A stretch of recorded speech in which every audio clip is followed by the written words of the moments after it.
દહેગામના લીહોડા ગામે ઝેરી દારૂ પીધા બાદ 2 વ્યક્તિઓના મોત નીપજ્યા હતા, જે બાદ લોકોમાં રોષ જોવા મળ્યો હતો.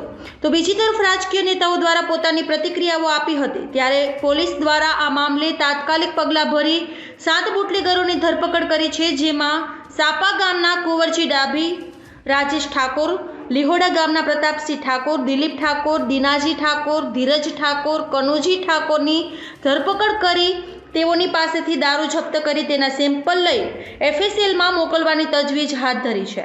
દહેગામના લીહોડામાં ઝેરી દારૂને લઈને થયેલા મોત મામલે ગૃહ રાજ્ય મંત્રી હર્ષ સંઘવીએ મોટું નિવેદન આપ્યું છે અને આ સમગ્ર મામલે તપાસ ચાલુ કરી છે. તેમજ FSLનો પ્રાથમિક રિપોર્ટ આવ્યો છે. રાજનીતિ નહીં, સામાજિક દૂષણ સામે કડકાઈપૂર્વક કામગીરી કરી રહ્યા છીએ. સંપૂર્ણ માહિતી સાંજ સુધીમાં આપવામાં આવશે. ઉચ્ચ કક્ષાની તપાસ ચાલી રહી છે. ધન્યવાદ.